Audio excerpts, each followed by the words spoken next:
Hello, welcome to Virgo Philippines. So, ito yung reading natin for Virgo. Sun, Moon, Rising, Venus, Jupiter, Virgo. Take only what resonates. Bali, hindi ito magre-resonate sa lahat. So, bahala ka nang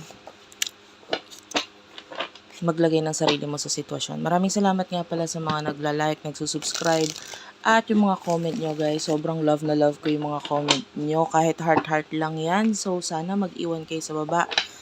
Natutuwa ako magbasa, mag-scroll. Wag lang negative guys kasi talaga tinatanggal namin yung negative at never na makaka-ulit or makaka-comment ulit. So, be sure na maging maayos ang comment ninyo. Medyo mahigpit yung iba kong admin.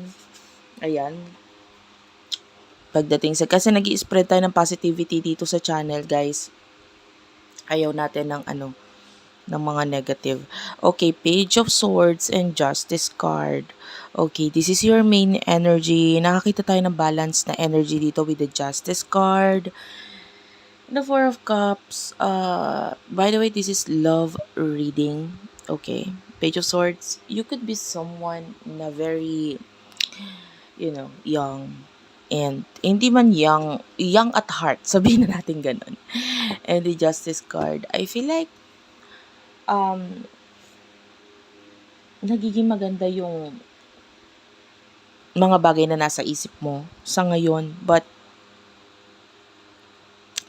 some of you may mga bagay na parang hindi ka na sigurado ngayon pagdating sa kung nasaan ka. Like, there's something na kailangan mong i-end or dapat mong i-end. Pero sa ngayon, parang nasa isip mo, wait lang, kailangan kong mag-isip mabuti kung ano dapat kong gagawin dito. You could be stuck in a situation. Kung hindi ka nakaka-relate sa part na to, this could be your person ha. Kasi pwedeng magkapalit-palit ang roles.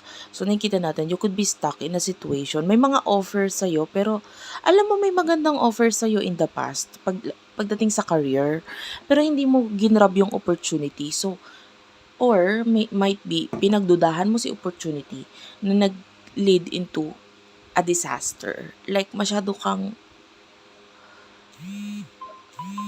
wait lang, may alarm.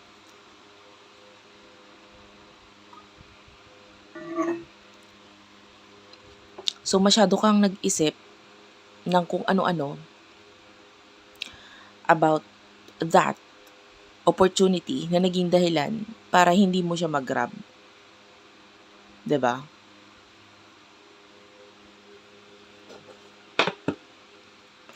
And hindi ko alam kung ba't ka ganon. Actually, I know Virgos, they are really perfectionist and overthinkers. So, pwedeng yung kaka-overthink mo masyado naging dahilan kung ba't hindi mo siya na-accept. Could be. No?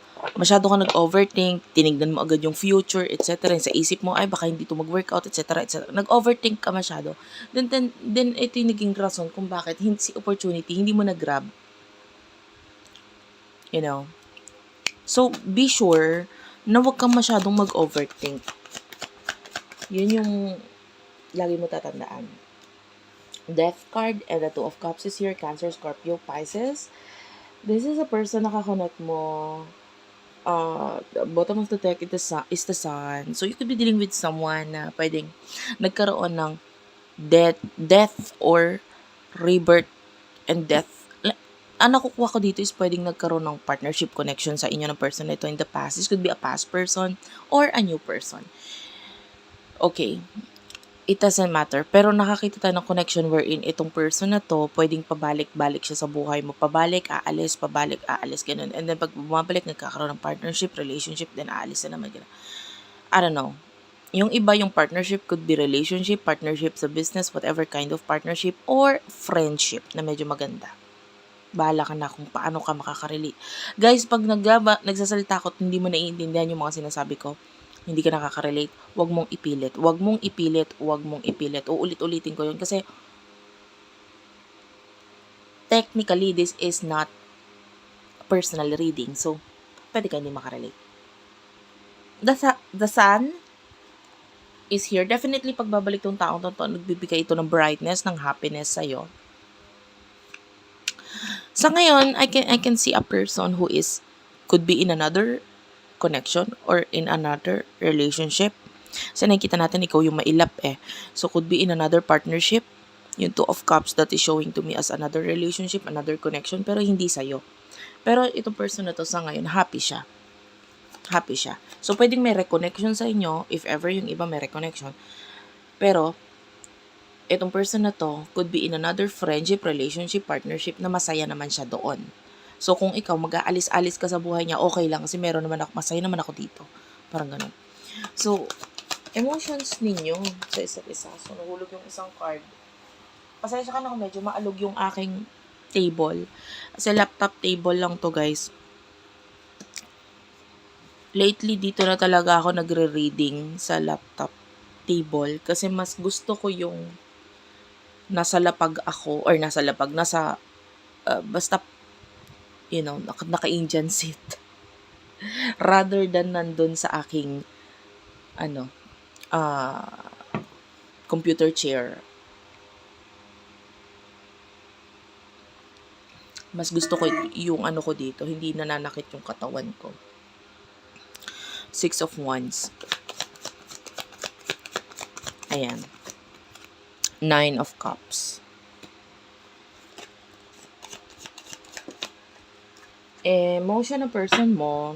Okay. 9 of Wands. Some of you, pareho kayong may mga other options.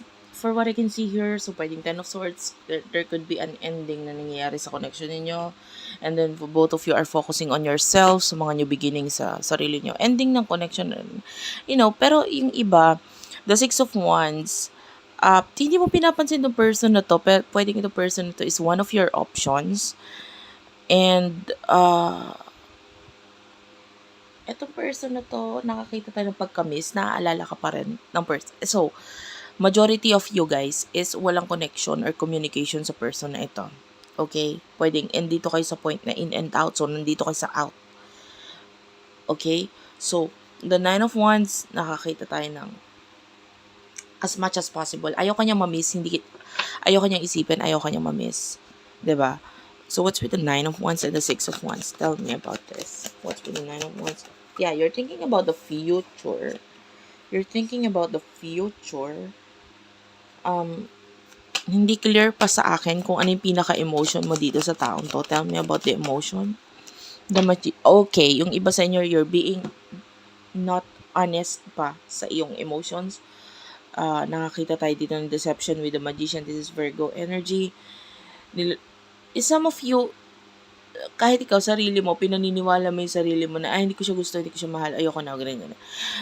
But, the Magician is, I see this as a person na parang not being true or real sa kung ano talaga yung totoo. It's just masyado ka kasing overthinker. Nababalik kita doon eh. Pagdating sa relationship connection, pwedeng ganun din. Hindi lang sa career, na nagkaroon ng missed opportunity. Ganito rin sa love. Pwedeng itong person na to could be a person that can bring you the sun, pero masyado ka nag-overthink, naging dahilan para ikaw ay lumayo or umiwas or magkaroon ng paglalayo sa inyo ng person nito na naging dahilan para ma-miss mo rin yung opportunity sa taong to. Okay? Masyado ka na namang nag-overthink. 'Di ba? So, what's with the 9 of Wands and the 3 of Wands? Tell me about the emotion of this person towards you. The 10 of Wands, I feel like nami-miss ka niya, pero alam mo yon, even though itry niya na kalimutan ka, hindi ka ma-miss, this person is parang meron kayong kakaibang connection na nagiging dahilan na wait lang, hindi kita kayang i-let go. Alam mo yon, yung parang hindi kita kayang i-let go kasi special ka sa akin eh. No? Dadating yung point na maiinis ako kasi wala tayong connection, ganito ganyan, tapos nami-miss kita, tapos wala kang paramdam. Pero deep inside, itong person na to, alam niyang importante ka, hindi kanya basta-basta kayang bitawan or i-let go. Lalo na kung nag-effort siya sa'yo in the past. Kasi hindi siya mag-effort ng ganun kung hindi ka talaga mahalaga sa kanya. Okay? So, what will happen in the future for the both of you? Guys, yung may mga nagko-comment dyan, eto lang ko lang, may mga nagko-comment dyan, si Lord ang nakakaalam ng future. Ganon. Guys, when I say future dito, this is possibility of future. Depende sa kung paano mo haharapin ang present moment mo.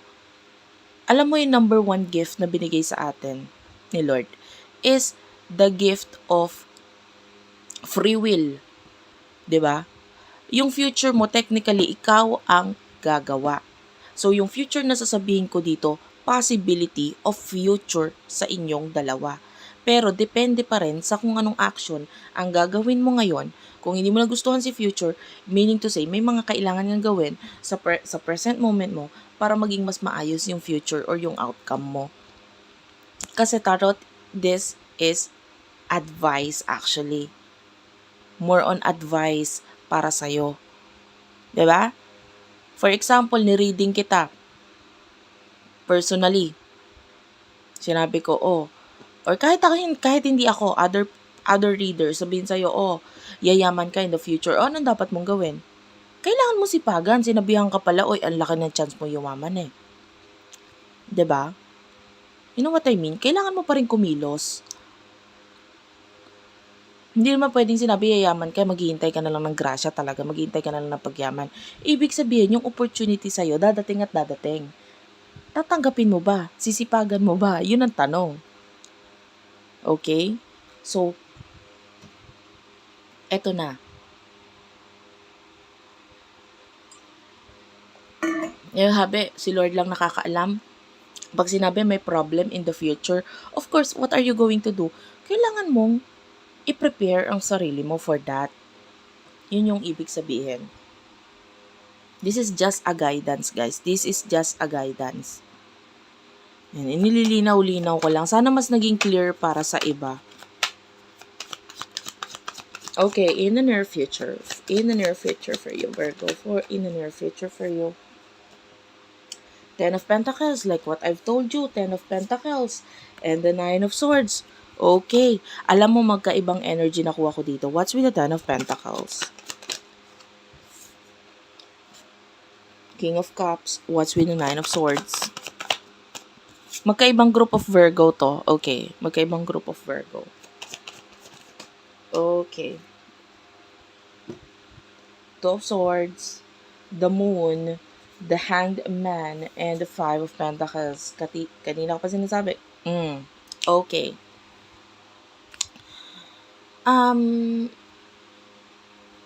Eto. 10 of Pentacles, this is money. Yung iba sa inyo, there's luck, there's swerte, there's money na paparating sa'yo, especially if you are the King of Cups. You are open for love. You are giving love. You are the one who is accepting itong mga binibigay ng universe. Opportunities na dumadating sa'yo. Of course, money will come. In-accept mo yung binibigay sa'yo ng universe eh. 'Di ba? You know,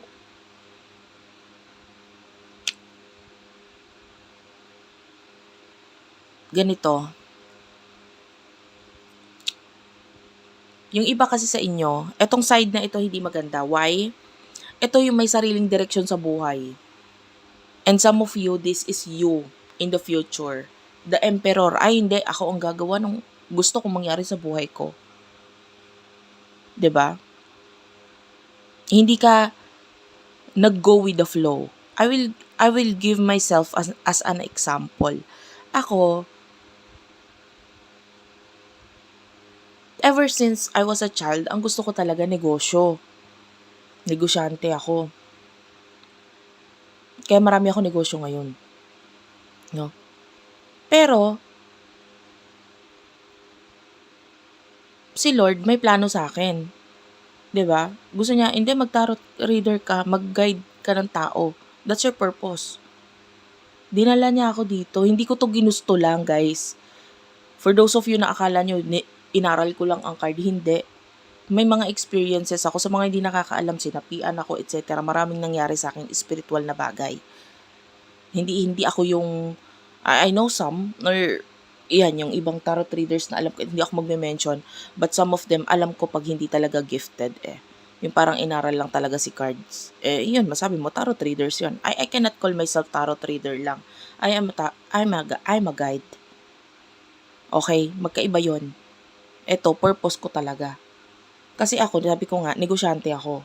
Pero si Lord, binigyan ako ng gift, binigyan ako ng use this. Maggabay ka ng tao. This is your purpose. Ganon. So, kung hindi ko inaccept ito, honestly, baka yung ibang negosyo ko wala ako nun. Pangarap pa rin hanggang ngayon. Kasi, huwag tayo maglokohan. Alam naman natin may kita sa YouTube, di ba? So, yun yung isa sa way ni Lord na, gagami, gaga, gagamitin kita. Ganon. Parang ganon si Lord.